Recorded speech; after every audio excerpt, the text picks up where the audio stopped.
Nandun yun eh. So siguro, ako, kasi ayoko magsalita nang wala akong basihan. Hindi ko alam kung anong pinag-usapan ni Presidente ng China at ng Pilipinas. Ang alam ko yung UNCLOS. Siguro yun ang basihan nilang dalawa. Kasi ang nakalagay doon, bawal kang magtayo ng kahit ano sa mga low tide elevation at sa mga disputed islands. Ayungin po kasi hindi na siya disputed since may arbitral ruling tayo na yung West Philippines yung ating talaga yan. Talaga yan, oh. Pagka pinanghawakan natin kasi yung arbitral, talagang ilalaban natin na atin yun. Pero, siyempre, meron laging two sides of the coin. Eh. Yung isang side ng coin, ang sinasabi ng Amerika, ay ng China, hindi naman sila sumama doon sa arbitral. Kasi pag arbitral, dapat dalawa lagi kumbaga, yung partido, dalawa. Eh nung nag-hearing at naggawa ng arbitral ruling, hindi naman na-involve ang China. So yun ang posisyon ng China. Sinasabi nila, hindi naman kami sumama dyan sa kaso na yan. So, sa atin, siyempre, lagi tayong babagsak sa international law. Diba? Ano ba yung international law? Bumagsak tayo sa UNCLOS. Kung ano yung sinasabi ng UNCLOS. Sir, recently nagkaroon ng joint naval or maritime activities between Philippines, Australia, US, and Japan. And then nasundan ng trilateral meeting o yung summit between US, Philippines, and Japan. Do you think makakahupa yun ng tensyon sa West Philippine Sea o pwede itong magpatindi pa ng tensyon dahil baka mag-provoke pa tayo? Alam nyo, ma'am, sa totoo lang, yung mga ganong mga paandar, titingnan ko na lang si Presidente at kung ano ang desisyon ni Presidente, susuportahan ko na lang. Sapagkat, siguro, siya ang Presidente, siya ang nakakaalam kung ano ang maganda para sa atin, magkaiba man kami ng pananaw, hindi na importante yung pananaw ko ngayon. Kasi huli na yun. Ang importante, suportahan ko yung Pangulo kung ano yung sa tingin niya na tama para sa atin. Kasi, sabi ko nga, nagkukwentuhan kami ng asawa ko. Kwento ko lang. Sabi niya, bakit parang hindi ka nagsasalita? Sabi niya, usually madaldal ka. Sabi ko, iba na kasi ngayon. Kasi ngayon, nasa gobyerno na tayo. Labag man ako. Labag man ang kalooban ko sa ginagawa ni Presidente. Pero kailangan tumayo pa rin ako sa tabi niya at suportahan siya. Kasi sa akin, nag-iimbita na tayo ng mga kapitbahay natin galing sa malalayong lugar na sana inayos muna natin yung mga kapitbahay natin. Pwede naman tayong humingi ng saklolo doon sa ASEAN kasi yun ang malapit sa atin. Pero ang desisyon ng ating Pangulo ay humingi siya ng tulong doon sa nasa Europa, nandoon sa Amerika, at yung Japan, desisyon niya yun. Siya ang arkitekto ng foreign policy natin, so okay. Pero kung ako ang tatanungin ninyo, sana hindi na umabot doon. Pero dahil nandyan na, sige, nasa likod ako ng Pangulo. Pero sir, how would you assess the foreign policy of the President given our 2 years ago? Masyado, sa akin, masyado akong natatapangan sa Presidente natin, sa mga desisyon niya. Pero siyempre, desisyon niya yan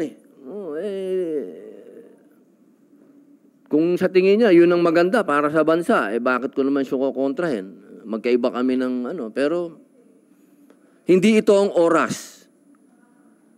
Lalo na sa mga oras na to na magpakita pa tayo ng pagkontra sa Presidente. Siguro hindi itong oras na maging divided tayo.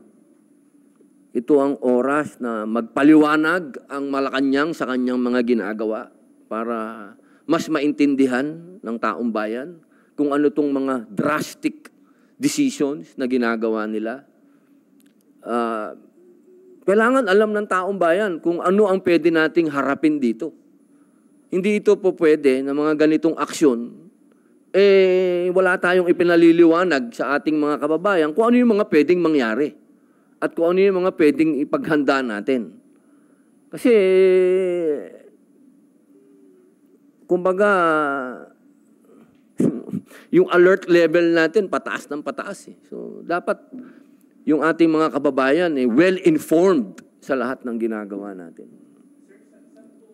Specific yung tingin niya masyadong matapang yun ni Arso at saka drastic yung reaction ng President? Kasi nakarating na tayo sa sinabi ni Pangulong Biden na an attack pag nagkaroon daw tayo ng casualty, sabi niya, AFP o kahit automatic ang MDT ay So, ano pa ba ang doon? Wala nang sigurong pinaka matinding statement galing sa Amerika. Kasi ibig sabihin nito, nasa waiting game ba tayo? Waiting game. Pag may nangyari, halimbawa, dyan sa basaan ng tubig dyan na hindi tayo gumaganti, may madisgrasya dyan na Filipino citizen o Filipino serviceman.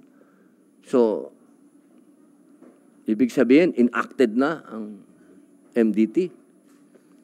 So, mabigat yun. Mga kababayan, yung Mutual Defense Treaty, pag binasa nyo yan, mabigat yan, ibig sabihin, gera na. Aba, handa ba tayo doon?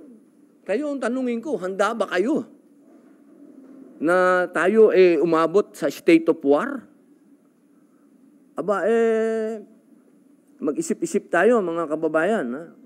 Kasi, palagay ko, ang una dapat nating iniisip, pagkain. Pagka pumasok tayo dyan sa gulo na yan, meron ba tayong sapat na pagkain? Karamihan dito sa atin ngayon, imported ang pagkain. Alam naman natin na kapag nagkaroon ng ganyan na hindi pagkakaintindihan, ang una dyan mangyayari sa atin, food blockade. O, paano? Naisip ba natin yun? Saan tayo kukuha ang pagkain? Baka tayo-tayo lang dito, magkagulo na tayo. Tayo-tayo lang. Ha? Hindi natin kailangan ng invasion, ng invading forces. Tayo-tayo lang. Pagdating sa pagkain, mag-away-away na tayo. Sa akin po, masyadong lumaki. Masyadong lumaki yung problema. Masyadong lumaki. Masyadong ang dami ng nadamay. Pero sabi ko nga, nandyan na yan, suportahan na lang natin ang Pangulo natin kung ano ang mga desisyon niya. Hindi ito ang oras para magtalo-talo tayo. Sir, as a civic senator, we also ask the President or Malacanang or even the SC to brief the senators regarding the situation po sa WCS. Alam niyo po, gusto ko naman pong saluduhan ang ating armed forces at ang ating national security group, dahil lagi naman po silang nagbe-briefing sa amin. At ang nakakatuwa naman po, dahil pati po yung ating mga senador, talagang masusing pinakikinggan yung mga briefing sa amin.